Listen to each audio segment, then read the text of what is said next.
Okay, this young lady, Cara, she said, how can I support my daughter during her cycle? She's 14 years old and I can see she has shame attached to her period. She hates it no matter what I do. I haven't been able to change her mind. Is there a course for teenagers that you run? Well, that's it right there. We would have a rites of passage for our teenagers. That's when the rites of passage is actually to be given. But being stolen as stolen people, that was one of the things that was taken from us.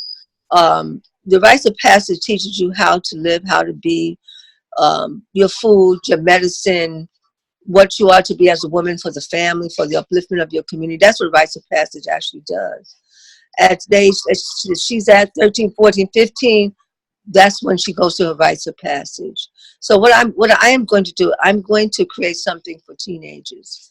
See, from this circle that we're having right now, I'm inspired. It just came to me like I have to do that. But what I've been doing is working with the mothers, which is herself, working with the grandmothers, and then they take their daughters through a mother-daughter, a grandmother, daughter, a granddaughter, rites of passage, which the mother takes her through. The mother gathers her girlfriends in a circle and say, my daughter's going to be 13. I want you all to come around and I want you to give her wisdom.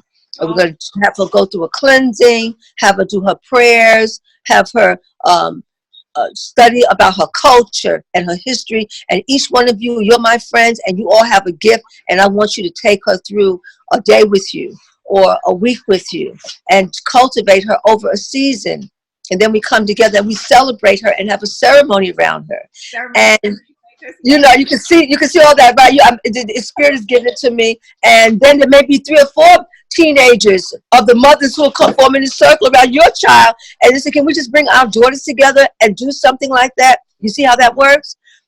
Right. And then you can pull some sacred woman information. You can pull from overcoming your angry vagina, genital wellness. You can pull from that. And we can just start empowering our communities of the women and the men. The young men need to go through the same process because you have a healed up teenager daughter and then she gets her little boyfriend at 16, 17 years old and he's all toxic and congested and rage and mad. He didn't go through his rights.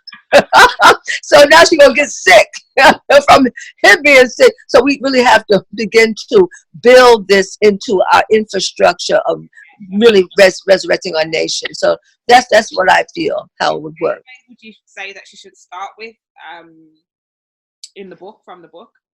Mm-hmm. You pull from it. But I would say if someone's going to do that, they really need to study. Okay.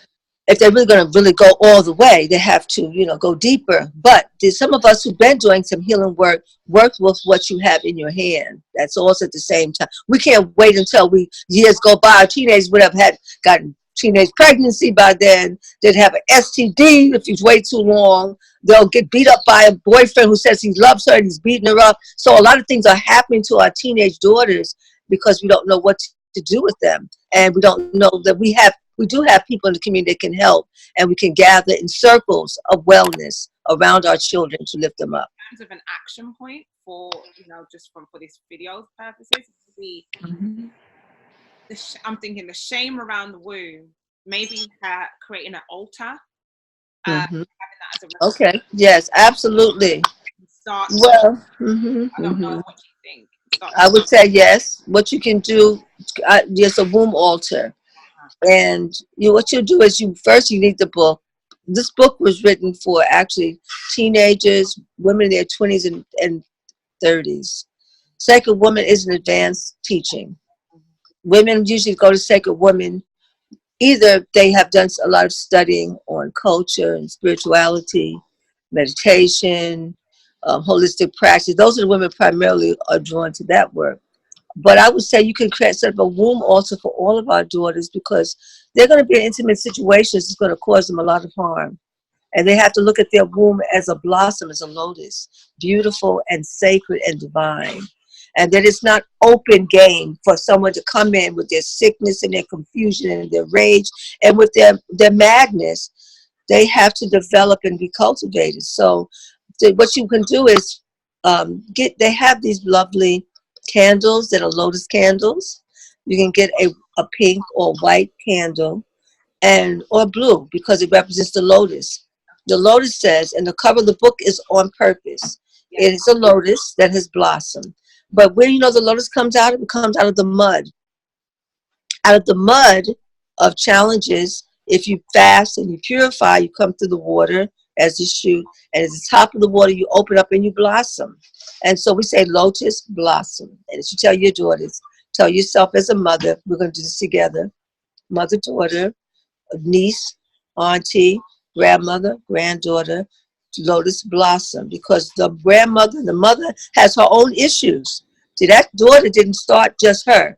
It started with the mother, the grandmother. They have issues. They have hidden conversations. They don't tell anybody. Some mothers have had hysterectomies, and they go away for a few days to visit somebody and come back with a hysterectomy. Go ahead and make dinner. Nobody even knows. Nothing is discussed. If she got beat up in her sexual relationships, she doesn't talk about to her daughter what to do, how to prevent it. Maybe she doesn't have any clue to how to do that. So that we're not having a dialogue around it. So we're just passing our ignorance on to our daughters. No talk, no communication. And if they go into these relationships broken. You're having the conversation really subconsciously. The conversation's happening. It's not really happening. Well, yeah, well, we as mothers have to be okay to talk to our daughters and say, this is what I did as a young woman. I made mistakes. I was unconscious. I hurt myself. I said yes when I should have said no. I wanted what I wanted, and I should have waited. I didn't know his family. I didn't really know his background. I didn't know that he was going to be violent. Matter of fact, I was violent myself. I attracted my own confusion. So the mother had her own issues. So that's why we have to go on our healing quest with all our heart. And then we have more to teach our daughters. So in the process of setting up also, get a lotus. Don't get a little tea light and put that in and do a prayer. And you could say simple prayers. This is one of the prayers I would say. Put your hands in prayer position. And this prayer position is an ancient prayer of antiquity from Africa. This is where this pose began. And it's a reverence for your sacredness.